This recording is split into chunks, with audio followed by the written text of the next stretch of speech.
O natin. Kailangan bababa yung ilaw doon. Kapag bumaba yung ilaw, meaning good siya. Hindi, bumaba. Ganun pa rin yung ilaw doon, oh. Malakas pa rin yung ilaw, oh. Meaning, another na gawain na naman. Power amplifier SWA15 yan. May nakasulat to. Galing ito ng Laguna. Yan sa Calamba, Laguna. Ito kay Migo Samuel Tosita ng Calamba, Laguna. Bayala Move. Yan, SWA15. Nakakarton lang. Ngayon, tatanggalin ko yung karton para makita nyo na SWA15 na talaga ito. Okay, bali, ito na. Nakalas na natin yung pinakatakip niya. And then, medyo marumi na rin talaga siya. Mahaba na rin nalakbay nito. Kasi medyo may kalumaan na siya eh. Kumbaga, sulit na rin yung pag pinambili. Ayan, ito yung laman ng SWA na 15. Although, lagi naman tayo nagre-repair nito eh. Ngayon, ang tanong kung aling channel ang umiinit. Ay, nako. Ngayon, bunutin natin to. Yan, paano tayo mag step by step? Ganito. Or pwede namang di ko na bubunutin. Gagamit ako ng thermal scanner. Natamad ako magbunot eh.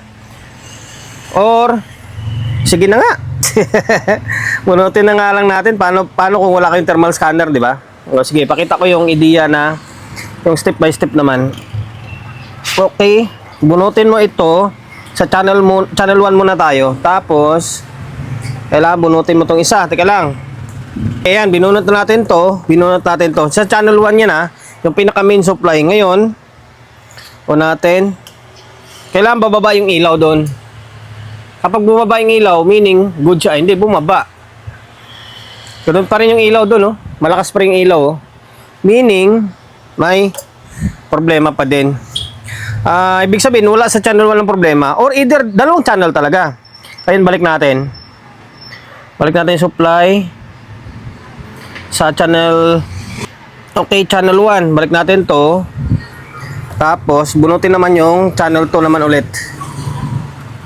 Mahirap kasi one-man game tayo, bunutin ko. Okay, ito na, ibalik na natin yung channel 1. Tapos itong channel 2, binunot natin. Ito naman na side ito, negative to.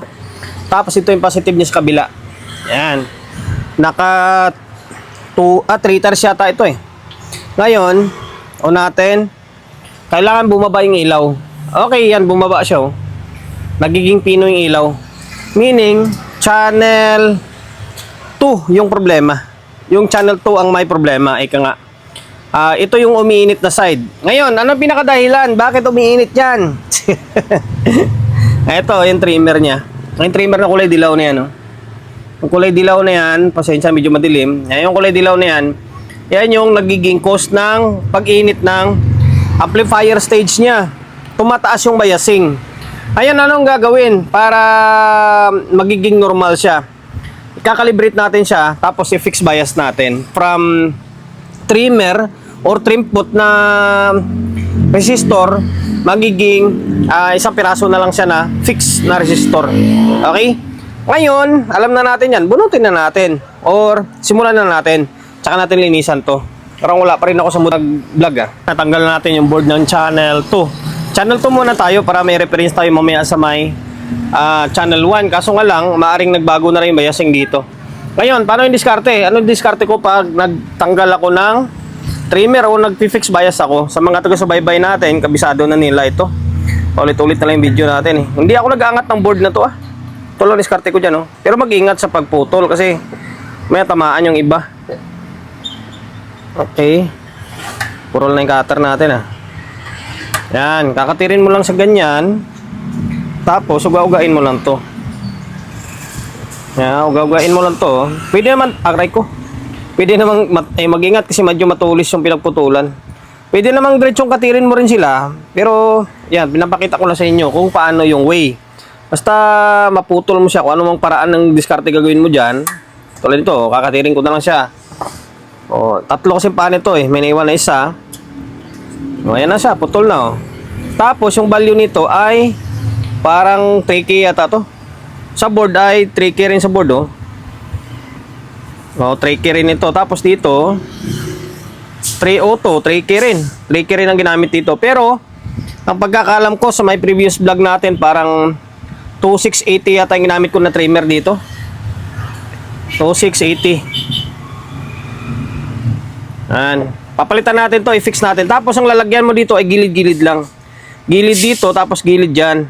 Kasi kung mapapansin nyo, yung isa dyan is magkasama lang. Either itong sa taas na to, tapos gawing kaliwa. Or either, taas na to, tapos gawing kanan. Kaya pinaka the best way ay maggilid-gilid ka na lang. Yung sa taas na yan na magkabilaan, yan yung lalagyan nyo. Okay? Ngayon, salangan natin ng 2,680 ohms. Para malaman natin kung magbabago or magno-normal yung bias niya. Ito lang kadalasan nyo, yung pinakasani niya, no? Yung trimmer na to. I-fix bias na natin. Kung mapapansin nyo, dalawang resistor ang ginamit natin, di ba? Kung maliit man yung isa, wala, okay lang yan, walang problema dyan. Yung isa kasi is nasa 1/4 siya, yung isa 1/2. Okay lang naman yan. Ang pula na yan, red, black, red, yan yung Tokay. Tapos itong blue, gray, tapos brown, yan yung 680. Ang labas nito is 2,680 ohms. Yan, in series. Magana ka-series siya kaya 2,680 ohms. Yan, gilid-gilid lang yung lalagyan mo. Yan lang kakuan, parang madali lang siya kasi nga, kabisado ko na alam ko na agad yung ilalagay ko. Pero sa katotohanan, kapag hindi nyo kabisado yan, medyo mangangamote rin kayo dyan.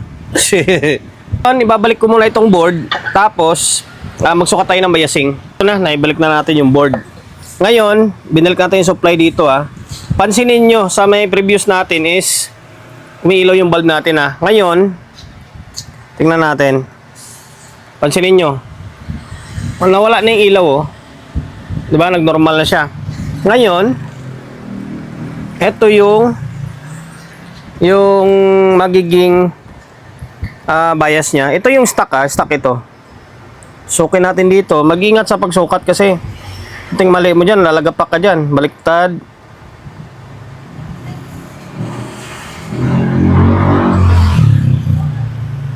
Teka lang ayaw tumusok Up. Ayan siya nasa 0.3. Nasa 0.3. Ngayon, ito yung Phoenix natin. Okay, baliktad din.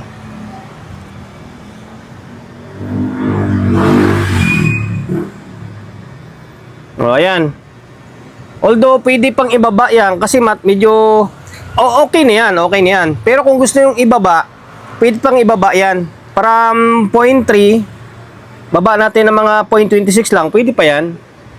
Ngayon, yung 2.60 na yun, babawasan nyo lang. Take note guys kapag binababaan mo yung bias, medyo malamig siya, pero yung tunog niya medyo ngungo na konti. Pero pang sub, okay yun. Pag tinasan mo, mas malinaw yung tunog, mas malakas, kaso mainit siya. Kaya ako minsan nagpe-playing safe ako 2.60 pwede nyo pa yan, ibaba nyo from 260 to 2,680 ohms.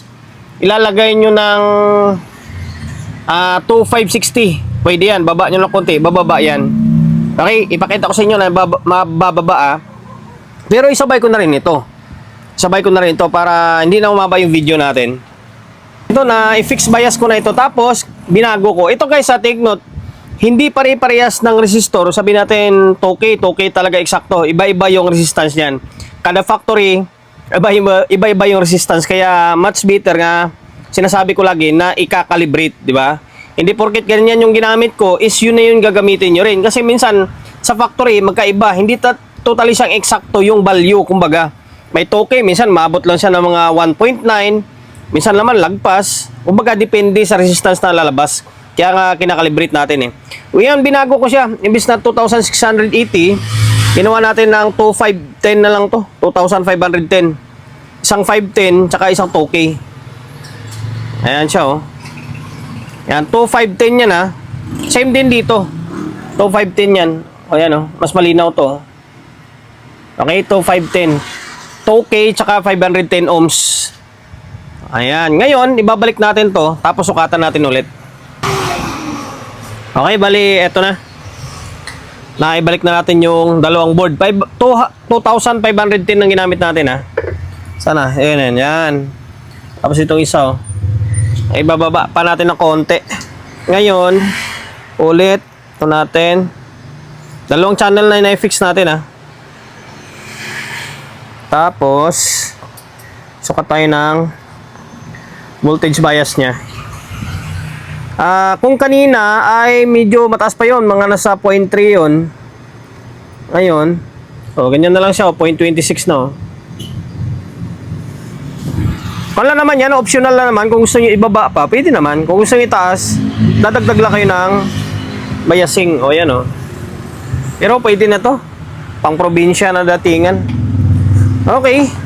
Yan lang, 2,510 ang gamit natin. Take note guys mapapansin nyo, iba-iba yung bias na gamit natin. Kasi, yun nga sabi ko kanina na magkakaiba yung biasing or yung resistance na lumalabas sa kada resistor. Ngayon, ano gagawin natin? Galagay na tayo ng speaker nito, siyempre. Nalinisan ko naman na to, kunting compressor pa para mas luminis siya.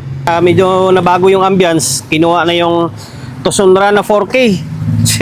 Ito na, naibalik na natin to. Tapos, naglagay na ako ng speaker pala. May audio input na yan. Tapos, itong bulb natin, ako to 20 na to. Hindi na nakasalpak yan dyan, kasi tinisting ko muna yung Tucson Run bago i-release. Ngayon, ako to 20 tayo,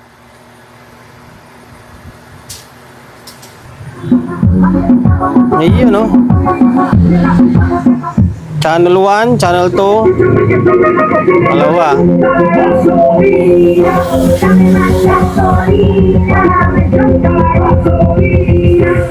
Okay. Goods na. Yan lang naman ang problema niyan, guys. Ang importante, kumbaga, yung marunong kayo mag-step by step ng pagto-troubleshoot. Saan ba tayo may problema? Saan yung unang gagalawin mo? Ako kasi nagmumukha lang siya madali kasi kabisado ko na Paulit-ulit na ginagawa ko. Wala na, parang kaya pag pinanood mo sa video, parang madali na lang. Kasi nga, kabisado ko na. Pero pag hindi mo kabisado, matagal din yung proseso niyan, mahirapan ka rin. Lang, sa mga gustong gayahin, sundan yung video. And then, kung hindi ka pa nakapag-subscribe, paki-subscribe ng YouTube channel natin. Pindutin mo yung bell button sa gilid, select mo yung all. Kaya kapag napindot mo na yan, manonotified ka kapag mayroon tayong bagong upload na video. Nag-upload tayo ng video, 1 beses, 2 beses kada araw. Okay? God bless and then peace atin lahat.